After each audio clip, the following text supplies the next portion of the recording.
nós lemos Lucas 10.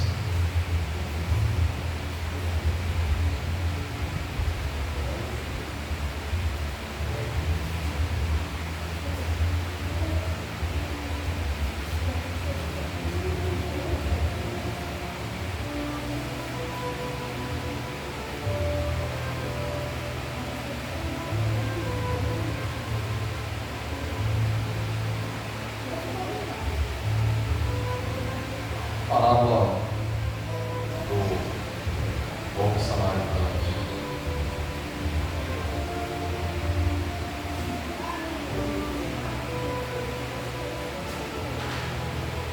É a primeira vez que eu vou ministrar desta parábola. É uma parábola bem conhecida por muitos, né?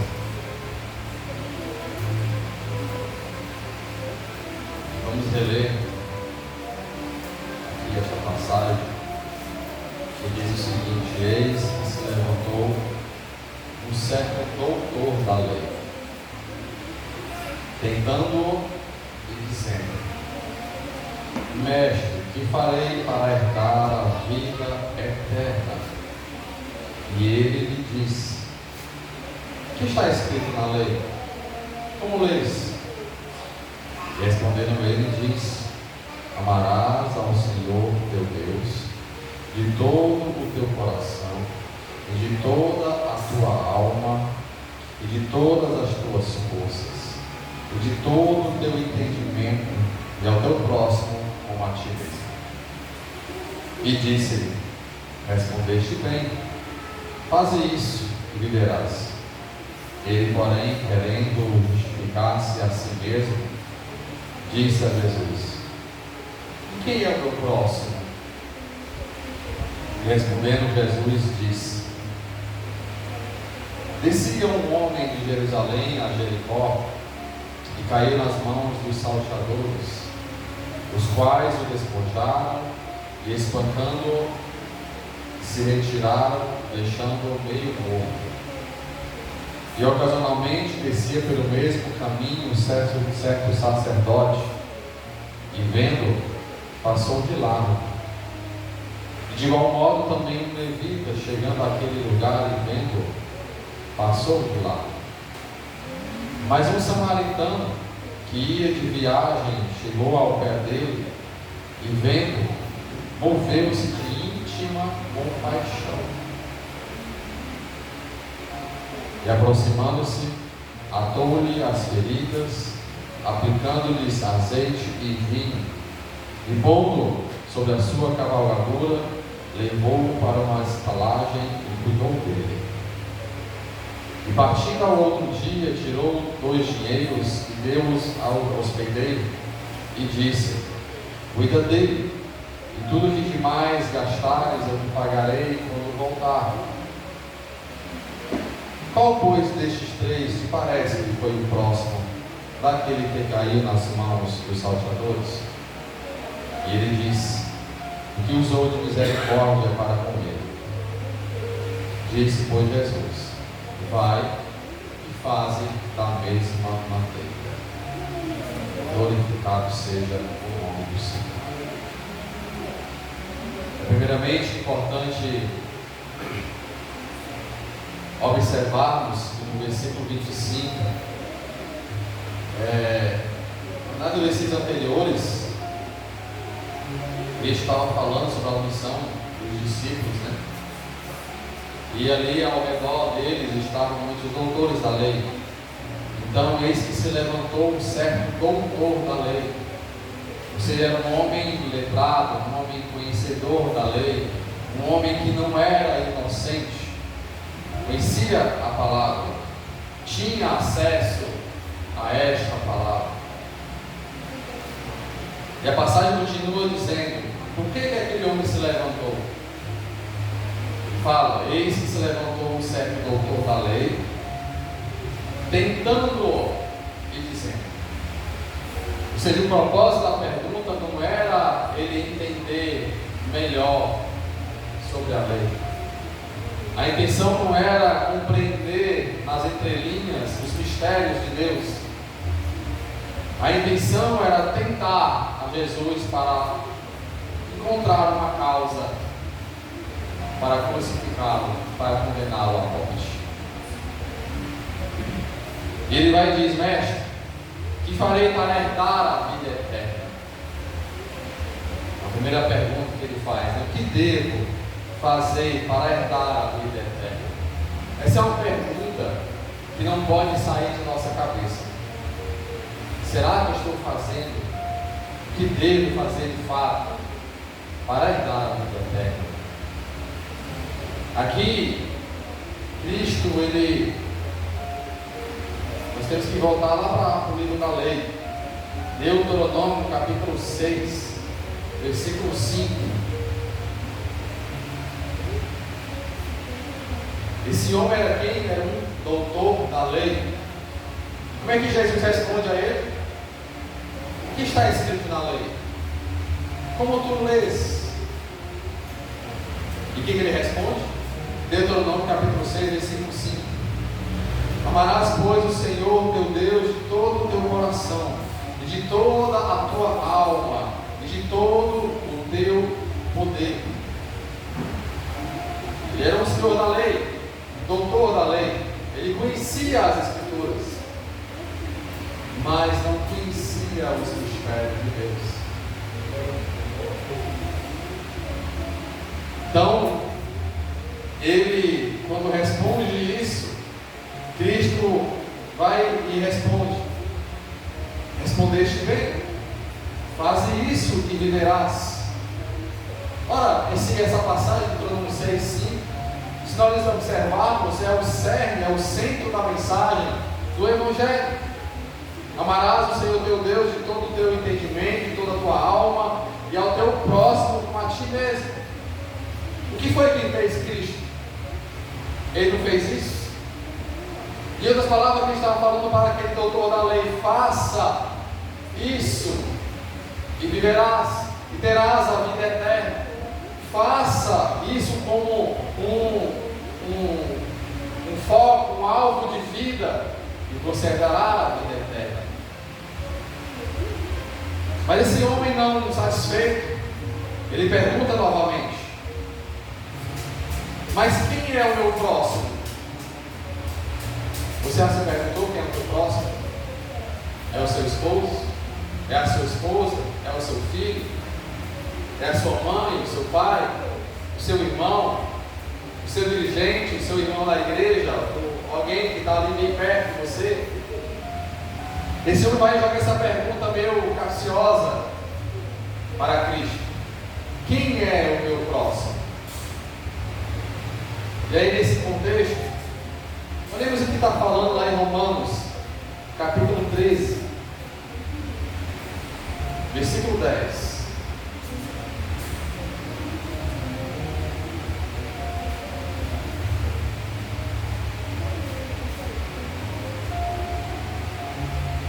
Romanos 13, 10.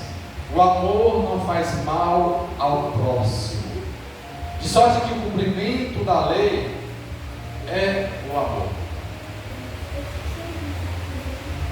Repetindo: o amor não faz mal ao próximo. Mas eu respondi a pergunta: quem é o meu próximo? E Jesus, ele não dá uma resposta direta, mas com esta parábola do samaritano.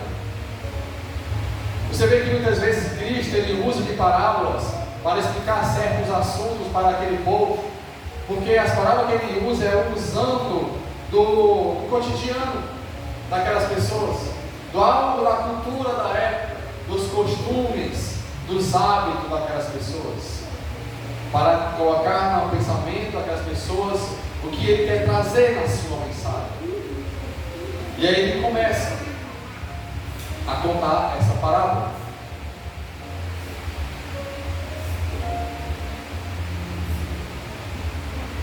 Um homem que viajava de Jerusalém para Jericó. Diga-se passagem que esta viagem de Jerusalém para Jericó, são 27 quilômetros. Quando daqui lá para casa mais de 2 vezes.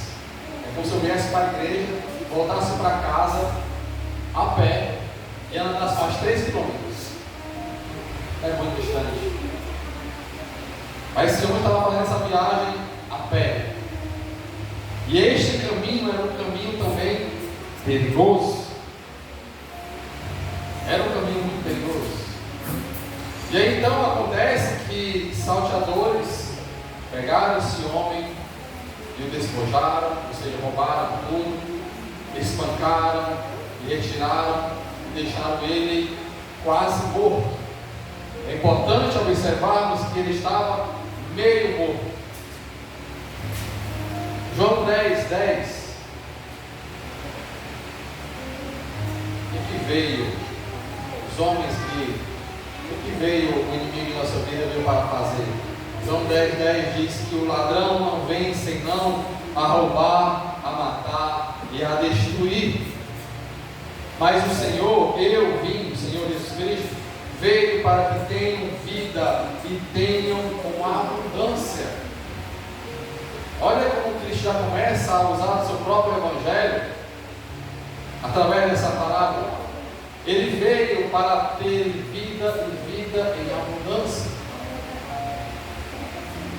Esses homens saltearam, roubaram e deixaram aquele homem meio morto no meio do caminho. E aqui agora aparecem 3 personagens. E aí temos que fazer uma autoanálise para nós mesmos. Porque primeiramente temos que entender e ter a convicção de que Cristo, Ele sonda os nossos pensamentos e sonda o nosso coração. Ele sabe como somos, sabe como é o nosso deitar, o nosso levantar e o nosso caminhar. Olhemos para dentro de cada um de nós e nos perguntemos: aonde nós nos encaixamos? Em que personagem entramos aqui nesta parábola? Primeiro ele fala do sacerdote, versículo 31. E ocasionalmente descia pelo mesmo caminho certo sacerdote, e vendo quem? O rapaz que foi roubado, salteado, espancado, estava ali o quê? Quase morto. Para a lei era permitido alguém que era sacerdote chegar e pegar em alguém que fosse já morto? Não era permitido. Foi o que aconteceu com quem? Gideão, que pegou aquele bicho morto. Sansão. Gideão foi outra coisa.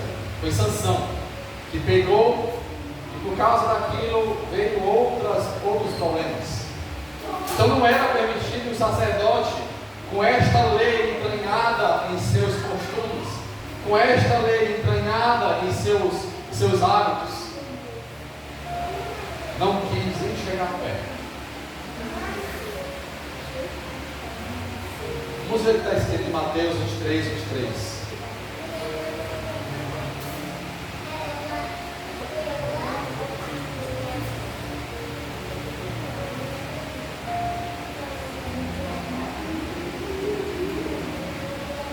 Mateus 23:23. Ai de vós, escribas e fariseus, hipócritas, pois que dais o dízimo da hortelã, do endro e do cominho, e desprezais o mais importante da lei, o juízo, a misericórdia e a fé. Deveis, porém, fazer essas coisas e não omitir aquelas.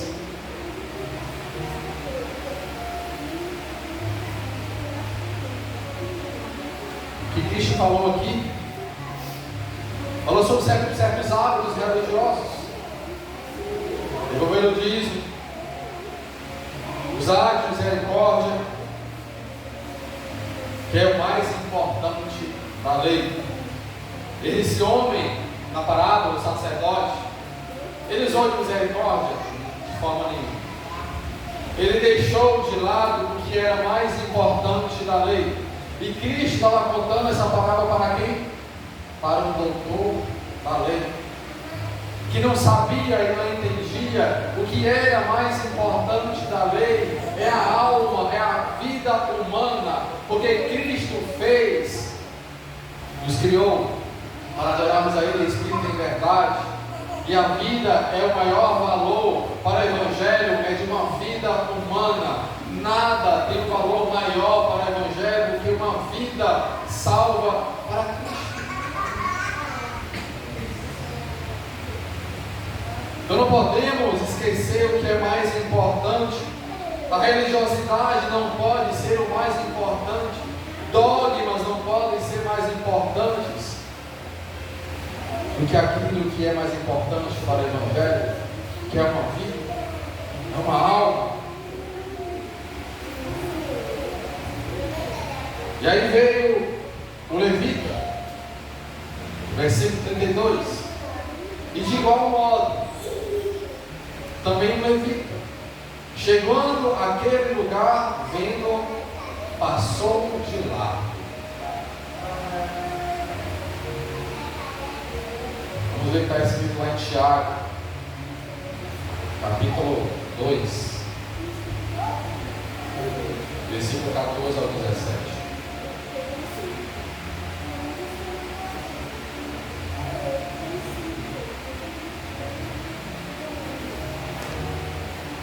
Quem eram os levitas nesta época? Eram aqueles que serviam no templo, que arrumavam, que tocavam, que deixavam o ambiente propício para aquele momento religioso. Tiago 2, versículo 14 diz o seguinte: meus irmãos, que aproveita se alguém disser que tem fé e não tiver as obras? Porventura a fé pode salvá-lo? E se o irmão ou a irmã estiverem nus e tiverem falta de mantimento cotidiano, e algum de vós lhe disser: ide em paz, aquentai-vos e fartai-vos, e lhes não derdes as coisas necessárias para o corpo, que proveito virá daí?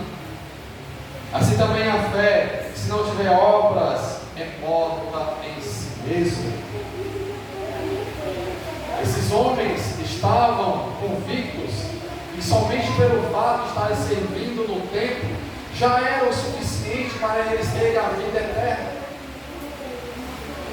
E Cristo trouxe este personagem porque ele estava falando para o doutor da lei.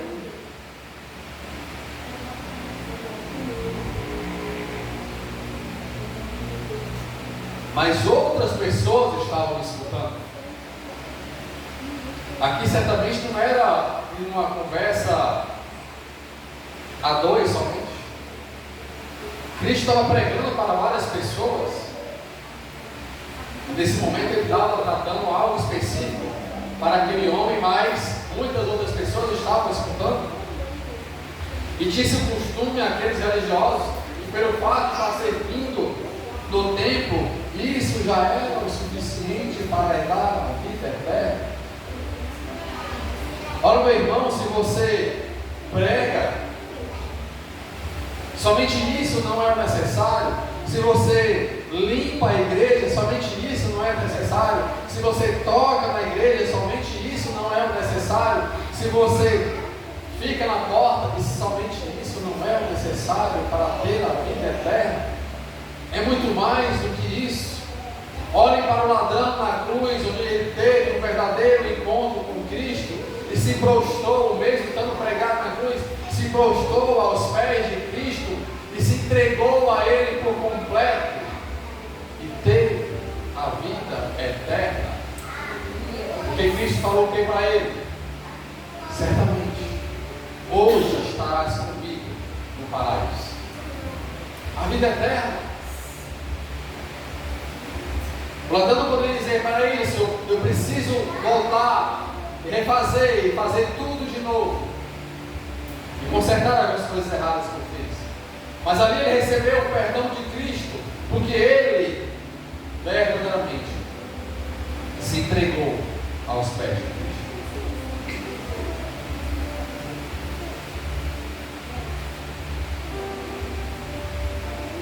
Os levitas achavam que, pelo fato de fazer tudo conforme o Espírito, isso já era tudo. Colocar as cadeiras tudo bem alinhadas, no centro, em ordem correta, deixar tudo muito limpinho, tocar de forma maravilhosa, andar de forma que você espera que está agradando a Deus. Deus se agrada realmente disso. Não estou dizendo que é o contrário, de forma nenhuma. Ele vê o esforço de cada um. Ele vê o trabalho que você faz dentro do templo. Ele vê o trabalho que você faz em casa. Ele vê, ele contempla cada passo que você faz na sua vida. Mas agora vem o terceiro personagem, o samaritano. De passagem, quem eram os samaritanos? Eram inimigos dos judeus. E certamente quem estava escutando ali, será que não tinha? Tinha. Com certeza naquele povo havia vários judeus, não somente um. O doutor da lei estava escutando. Versículo 33. Mas um samaritano que ia de viagem chegou ao pé dele e, vendo, moveu-se de íntima compaixão.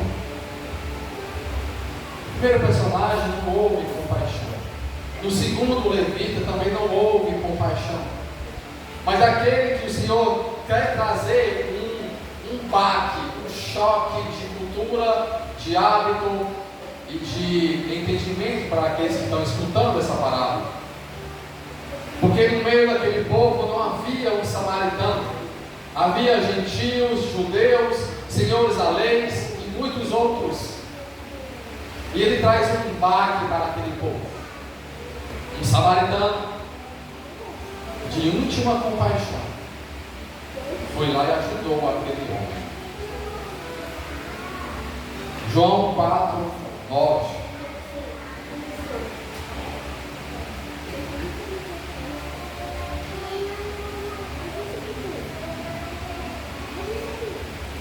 Disse-lhe, pois, a mulher samaritana: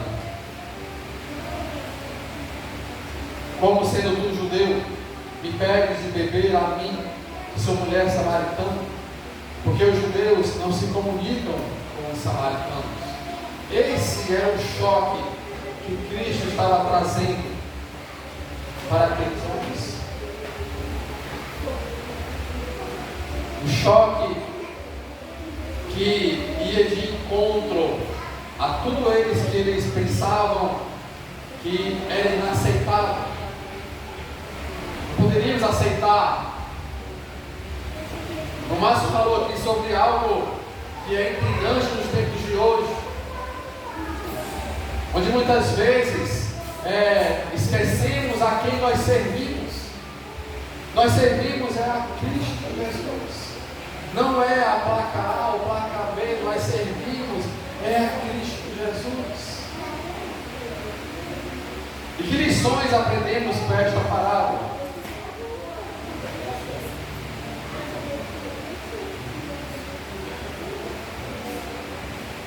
Primeiro, que o verdadeiro amor não existe em fronteiras, que o verdadeiro amor não existe em muralhas, que o verdadeiro amor não existe em costumes maior do que o verdadeiro amor. João 3,16 fala: porque Deus amou o mundo de tal maneira, uma maneira muitas vezes inexplicável, que deu o seu Filho unigênito para todo aquele que nele crê, não pereça, mas tenha a vida eterna. Olha que interessante. Que foi que o doutor da lei perguntou? O que fazer para ter a vida eterna?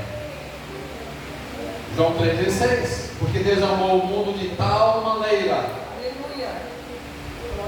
e deu o seu Filho, para que todo aquele que nele crê não pereça, mas tenha a vida eterna.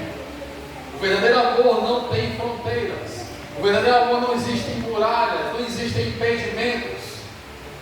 O samaritano, ele ajuda sem ver raça, sem ver cor, sem ver posição política, sem ver que povo era aquele, sem ver qual era o sexo, qual era a opção sexual.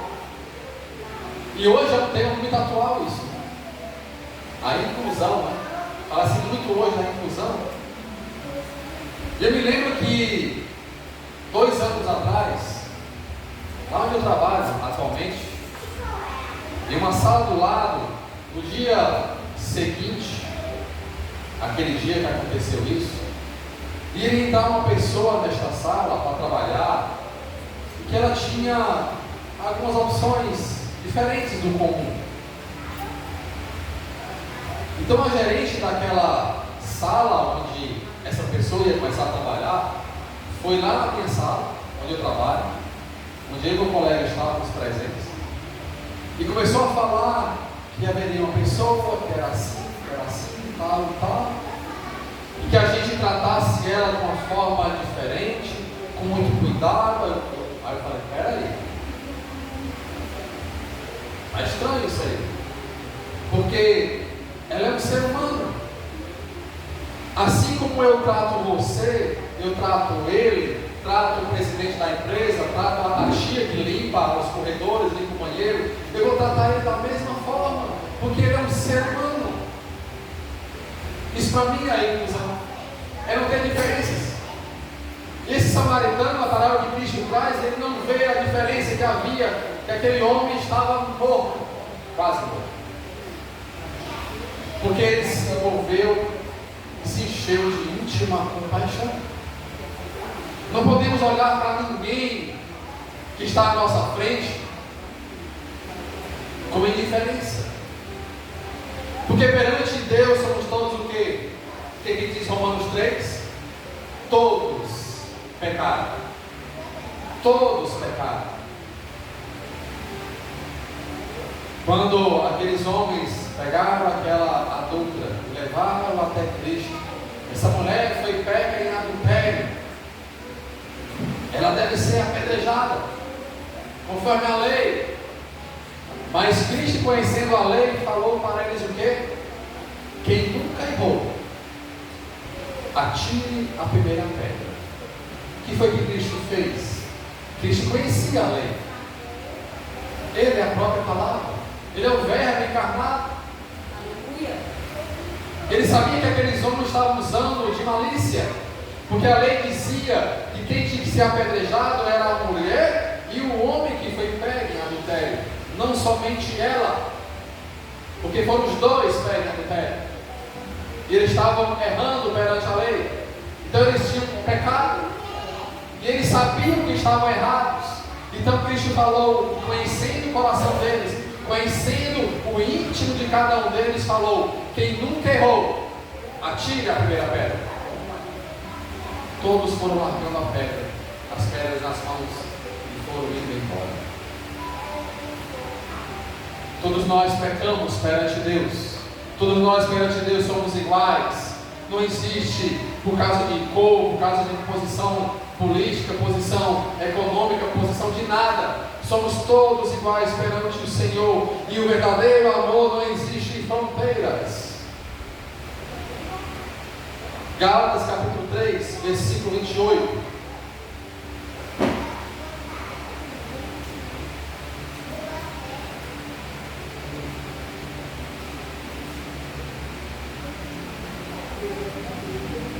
Nisto não há judeu nem grego, não há servo nem livre, não há macho nem fêmea, porque todos vós sois um em Cristo Jesus.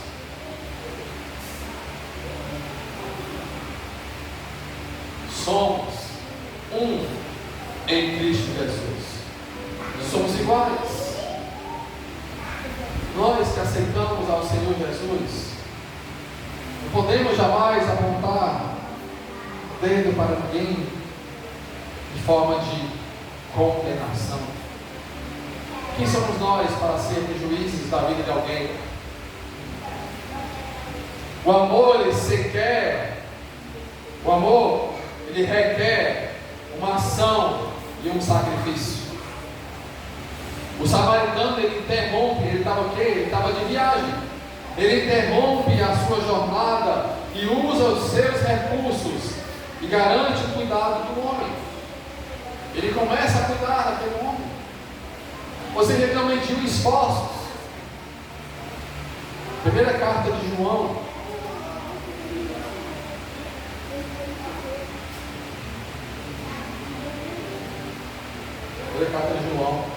capítulo 3, versículo 18, diz o seguinte: meus filhinhos, não amemos de palavra, nem de língua, mas por obra e em verdade. Já viu aquelas pessoas que é só no oba-oba?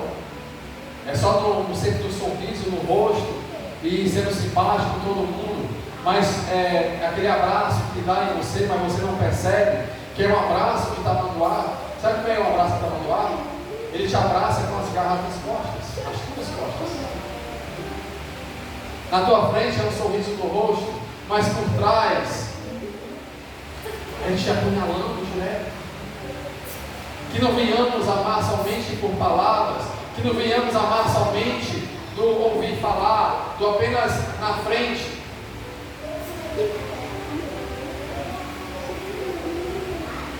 O verdadeiro amor, ele requer uma ação e um sacrifício.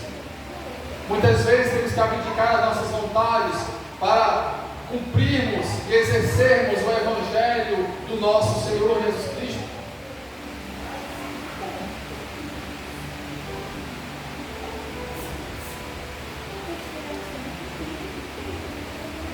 Amar ao próximo é a essência da vida cristã. Jesus aqui, ele redefine o conceito de próximo. Ele redefine. Porque para aqueles que estavam escutando, o próximo era quem? Era a família. Eram os amigos mais próximos. Era aquele que não estava quase morto. Ele redefine porque ele traz um choque de cultura, de hábitos e de entendimento. O que fala Romanos 12, 2? Não vos conformeis com este mundo, mas transformai-vos pela renovação do vosso entendimento. E Cristo fez isso aqui. Ele estava dando um choque de entendimento para aqueles homens, um choque de entendimento da lei para aquele doutor da lei que não entendia o verdadeiro sentido da lei. Ele redefine o sentido e o conceito de próximo como o necessitado. O próximo para o Evangelho, para Cristo, é aquele que é necessitado. Aí comigo quer dizer que então eu tenho que sempre pegar um alimento e dar para aquelas pessoas que pedem na rua? Não é só isso que eu estou dizendo. Não é só no sentido material. Não é isso. Necessitado. E você olha e percebe nos tempos de hoje o que as pessoas mais necessitam, o que é? Muitas vezes não é de alimento, não é de 1 quilo de arroz, de 1 quilo de carne, não é isso. Muitas vezes é de apenas de um ouvido. Por que as clínicas psiquiátricas estão tão lotadas? O que o psiquiatra faz? Ele faz uma pergunta e deixa você falar. Ele somente escuta. Esquece aqui cara por isso. Tem uma profissão que surgiu no Japão há um tempo atrás, acho que não pode saber melhor que eu, que a pessoa recebe por hora só para escutar a pessoa falar. A pessoa marca a agenda, ele se encontra tipo uma praça de alimentação no shopping, e ele se senta com a pessoa e a pessoa começa a falar, conversa com a pessoa. Mas temos realmente de fato a necessidade de sermos ouvidos. A necessidade muitas vezes não é algo material, mas sim da presença, de ter alguém ali do seu lado, saber que você não está sozinho naquela batalha, saber que você nessa luta que você está sofrendo, que você está no embate, você não está sozinho. A necessidade de apenas escutar uma palavra do Evangelho quando você menos espera e alguém vai e te fala: o Senhor está contigo. Mateus 22, versículo 37 ao 40, diz o seguinte: e Jesus disse: amarás o Senhor teu Deus de todo o teu coração, de toda a tua alma e de todo o teu pensamento. Este é o primeiro e grande mandamento. E o segundo, semelhante a este, é: amarás o teu próximo como a ti mesmo. Desses dois mandamentos dependem toda a lei e os profetas. Ele redefiniu o que é o próximo. Tiago capítulo 2, versículo 8.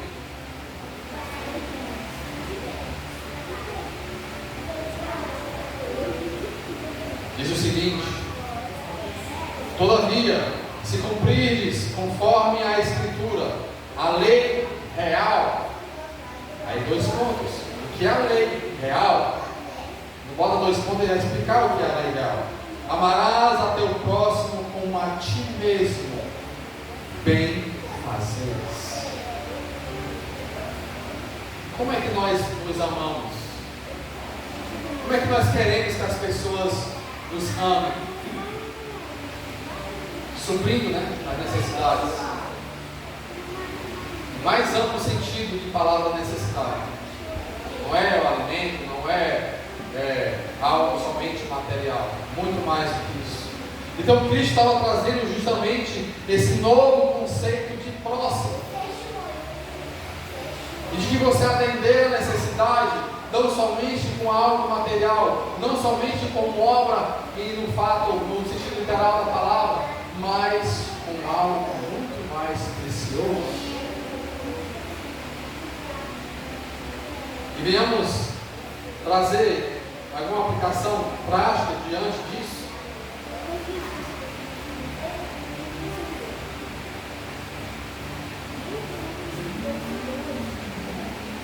Quem é o meu próximo hoje? Quem é o teu próximo? Esse próximo, muitas vezes, ele hoje é um, mas daqui a um mês pode ser outro. Eu lembro que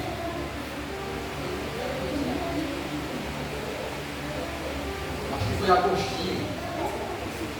Se não foi, me falha a memória, mas enfim, era alguém muito, na história, muito conhecido, que ele, orando a Deus, e já muito cansado, ele querendo uma experiência com Cristo, mas já muito cansado, e aí até na oração, ele já ia dormir, e alguém bate na porta. Isso já tarde da noite. Entendeu, meu Deus? Uma hora dessa, estou tão cansado. Ele vai abrir a porta. É um pedinte. Um mendigo de rua, pedindo alimento. Tarde da noite. E aí naquela mesma hora, esse homem, ele quer ficar com raiva porque era tarde. Já ia fechar a porta e ele deu aquele estado. Ah, Jesus, como tu és tremendo. Quase que eu vacilo. Ele abre a porta novamente e serve aquele homem. Ele tinha acabado de orar a Deus, pedindo ter uma experiência com Ele. E Deus vai e manda um mendigo para mostrar a sua necessidade. E aquele homem quase que falha. Muitas vezes nos encontramos com muitas e muitas pessoas no dia a dia. E às vezes não percebemos que Deus, manda pessoas ao nosso encontro para termos uma experiência com Ele. E às vezes perdemos essa oportunidade de exercer o Evangelho através de nossa vida. Gálatas capítulo 6, versículo 10 fala o seguinte: então, enquanto temos tempo, façamos o bem a todos, mas principalmente aos domésticos ou irmãos da fé. Principalmente aos irmãos da fé. Somos nós, estamos aqui. Eu e você somos próximos para o Evangelho. Outros exemplos está escrito em Mateus 25. Como é que nós fazemos isso, né? Nós aqui na terça-feira oramos por muitas causas. Os irmãos trazem suas lutas, trazem suas graças alcançadas, e juntos vamos caminhando e nos fortalecendo. Mateus 25, versículo 35 ao 40 diz: porque tive fome e deste-me de comer, tive sede e deste-me de beber, era estrangeiro e hospedaste, estava nu e vestiste, adoeci e visitaste, estive na prisão e foste ver. Então os justos lhe responderão, dizendo: Senhor, quando te vimos com fome e te demos de comer, ou com sede e te demos de beber? E quando te vimos estrangeiro e te hospedamos, ou nu e te vestimos? E quando te vimos enfermo ou na prisão e fomos ver-te? E respondendo o rei lhes dirá: em verdade vos digo que, quando fizeste a um destes meus pequeninos irmãos, a mim o fizeste. Deus manda pessoas ao nosso encontro com necessidades, não somente físicas, mas muitas vezes espirituais. E não podemos estragar essa oportunidade para fazermos isso, porque Cristo falou que se fizesse isso aos meus pequeninos, a mim o fizeste. É Deus que manda, é Ele que manda para termos uma experiência com Ele, para usarmos da nossa atitude como um bom samaritano, de usarmos do ato de sermos o próximo. Porque se nós observarmos a parábola do bom samaritano, ele vem apresentar o próximo. O que Cristo pergunta para aquele homem, doutor da lei: quem é o próximo nessa história? O que foi que o doutor da lei respondeu? O que usou de misericórdia. Falou bem. É isso? Mas muitos se enganam que dizem que o próximo era aquele que estava quase morto. Mas esse não era o foco da mensagem. O próximo era aquele que estava agindo de misericórdia. Então, quando você faz uma boa atitude, quando você usa de misericórdia e compaixão por alguém, você é o próximo que Cristo vai abençoar, que Cristo vai cuidar, que vai zelar, que vai te dar os cuidados. Você é o próximo. Nossa responsabilidade como cristão é o chamado de Jesus, é para seguirmos o exemplo do bom samaritano em nossa vida diária. Muitas vezes com atos, com atitudes que parecem bestas, mas que nós não vemos mais nos dias de hoje. É dar um assento para uma idosa quando entra no coletivo, é pegar a bolsa de um estudante que entrou no ônibus ou no metrô e que está com aquela bolsa cheia de livros, no ônibus lotado, e não tem um que usa de misericórdia, compaixão e pede. Hoje, quando entra uma gestante e não tem um ser humano que usa de compaixão e de bom senso para dar um lugar, é de você parar no trânsito, muitas vezes você é apressado e não quer saber que as pessoas querendo atravessar para ir para o trabalho, mas não tem um carro que pare para dar passagem.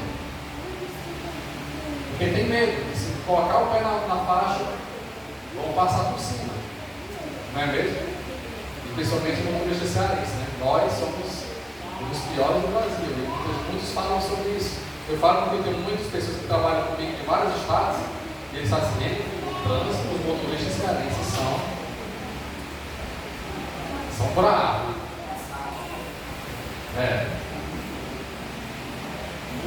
Não são todos, né, Tomás? É no sentido literal.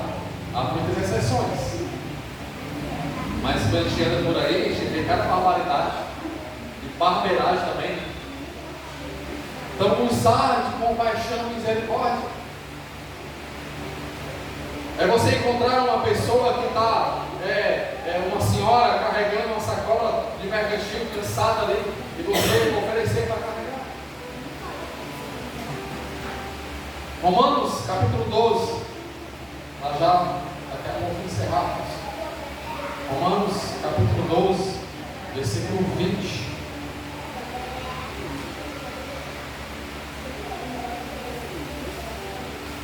Portanto, se o teu inimigo tiver fome, olha como vai muito mais longe. Portanto, se o teu inimigo tiver fome, dá-lhe de comer. Se tiver sede, dá-lhe de beber. Porque, fazendo isto, amontoarás brasas de fogo sobre a sua cabeça.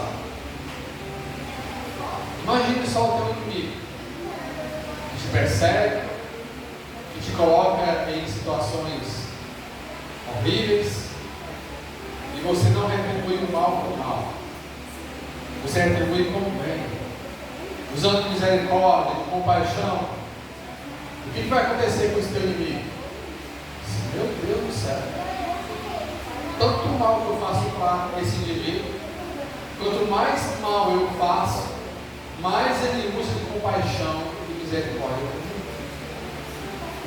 Isso vai ser uma transformação que Deus vai fazer naquele coração. Ele vai transformar aquele coração e vai ser uma nova criatura. Para concluirmos, o versículo 3 da passagem que lemos, a pergunta final de Jesus: qual, pois, destes três te parece que foi o próximo daquele que caiu nas mãos dos salteadores? Aquele que teve misericórdia. 1 João capítulo 4, versículo 7 ao 8.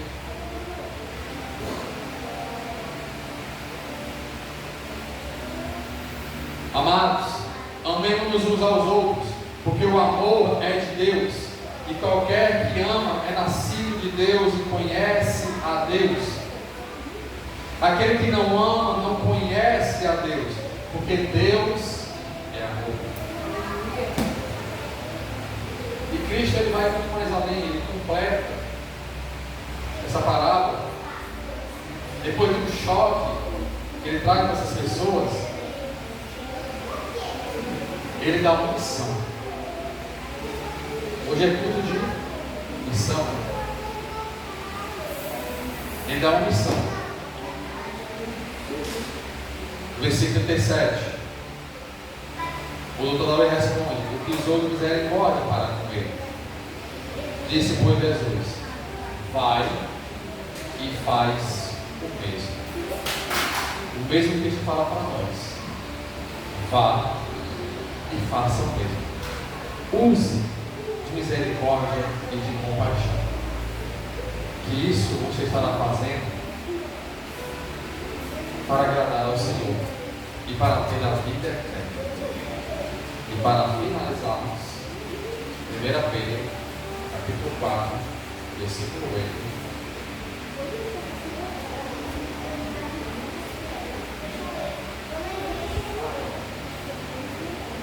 Mas, sobretudo, tende ardente amor uns para com os outros, porque o amor cobrirá a multidão de pecados.